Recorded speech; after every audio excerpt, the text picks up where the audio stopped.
আসছে পরের খবরে, বাংলাদেশে এখনো জারি কারফিউ, কয়েকটি জেলায় কারফিউ শিথিল, এখনো বন্ধ ইন্টারনেট পরিষেবা। আন্দোলনে মৃত কমপক্ষে 141 জন। উত্তাল বাংলাদেশ। এখনো পর্যন্ত যে সেখানে রীতিমতো কারফিউ জারি করে দেওয়া হয়েছিল বিভিন্ন অঞ্চলে, এখনো পর্যন্ত সেই কারফিউ জারি রয়েছে। ইন্টারনেট পরিষেবা বন্ধ করে দেওয়া হয়েছে। আমরা জানি যে এই যে আন্দোলন চলছে, যে ছাত্র আন্দোলন চলছে, সেখানে কমপক্ষে 141 জনের মৃত্যু হয়েছে। এখনো বন্ধ ইন্টারনেট পরিষেবা। বাংলাদেশ এখনো পর্যন্ত স্বাভাবিক হয়নি।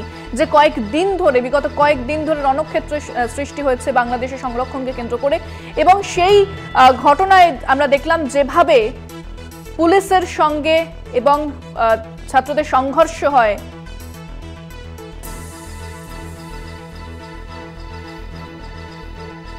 এ বিষয়ে বিস্তারিত কথা বলবো। আমাদের সঙ্গে ফোনে রয়েছেন আমাদের অ্যাসাইনমেন্ট হেড দিব্যেন্দু ঘোষ।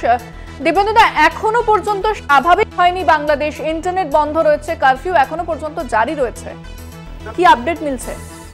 না দেখো, এখনো পুরোপুরি স্বাভাবিক সেটা বলা যাবে না। তার কারণ আজ সকালেই যে সেনাপ্রধান তিনি ঢাকার আকাশে হেলিকপ্টারে চক্কর দিয়েছেন, পরিস্থিতি দেখার চেষ্টা করেছেন, এবং যে মূল দাবি ছিল আন্দোলনকারীদের যে কারফিউ তুলে নিতে হবে, প্রত্যাহার করতে হবে, এবং শিক্ষা প্রতিষ্ঠান থেকে সেনা প্রত্যাহার করতে হবে। কারফিউ কয়েকটি জেলাতে শিথিল করা হয়েছে, এবং আজ এই মুহূর্তে কারফিউ কিন্তু শিথিল রাখা হয়েছে। তার কারণ 4 ঘন্টার জন্য কারফিউ শিথিল করা হয়েছে, যাতে মানুষ তাদের প্রয়োজনীয় জিনিসপত্র কিনতে পারেন। এবং তার সঙ্গে আজ যে দাবিগুলো ছিল, সেই দাবিগুলো কিন্তু আজকেই শেষ হচ্ছে। অর্থাৎ দাবির যে সময়সীমা, এই 48 ঘন্টার যে সময়সীমা দিয়েছিল আন্দোলনকারীরা, সেটা কিন্তু আজকেই শেষ হচ্ছে। অর্থাৎ কারফিউ যে জেলাগুলিতে কারফিউ জারি রয়েছে, যেখানে যেখানে কারফিউ জারি রয়েছে, সমস্ত কারফিউ প্রত্যাহার করতে হবে।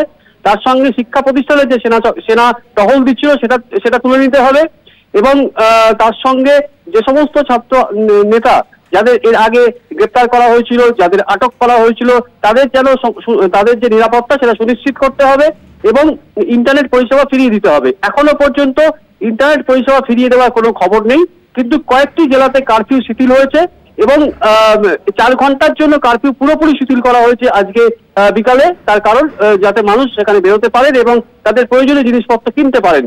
এবং এখনো পর্যন্ত যা মৃতের খবর, সরকারি যে তথ্য বলছে, মৃতের খবর এখনো পর্যন্ত 141 কম করে।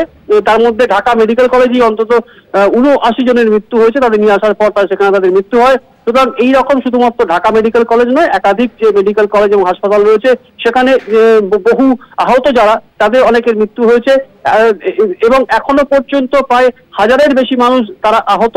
এবং যে আইন শৃঙ্খলা বাহিনী, অর্থাৎ পুলিশ, র্যাব এবং সেনাবাহিনীর যে টহল, সেই তারপরেও কিন্তু ধরপাকড় চলছে, এবং ধরপাকড়ে এখনো পর্যন্ত কম করে 1000 আন্দোলনকারীদের আটক করা হয়েছে, এবং তাদের ছেড়ে দেওয়া হবে।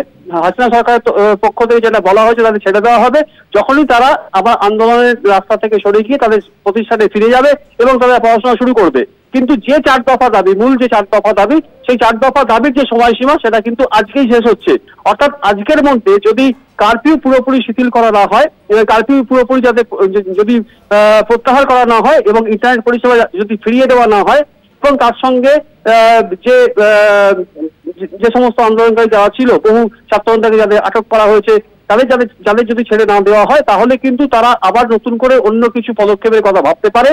এবং তারা যেটা পরিষ্কার জানিয়ে দিয়েছে, নাহিদ ইসলাম গতকালই বলেছিলেন যে যদি 48 ঘন্টার মধ্যে আমাদের যে দাবি, সেই দাবি যদি সরকার মেনে নেয়, তাহলে আমরা নতুন করে আলোচনায় বসবো। আলোচনায় বসে আমরা ঠিক করবো আমাদের পরবর্তী পদক্ষেপ কি হবে। এবং তারা যে এই আন্দোলনের রাস্তা থেকে সরে যাবে, কার্যত সেই ইঙ্গিত কিন্তু তারা দিয়েছেন। কিন্তু যদি তাদের 4 দফা দাবি মানা না হয়, এবং মঙ্গলবারের মধ্যে এই 4 দফা দাবি যদি মানা না হয়, তাহলে কিন্তু আরো আন্দোলন চলতে পারে বলে সেই ইঙ্গিতও কিন্তু এই আন্দোলনকারীদের পক্ষ থেকে দেওয়া হয়েছে। ধন্যবাদ দিব্যেন্দু। কথা বললাম আমাদের অ্যাসাইনমেন্ট হেড দিব্যেন্দু ঘোষের সঙ্গে।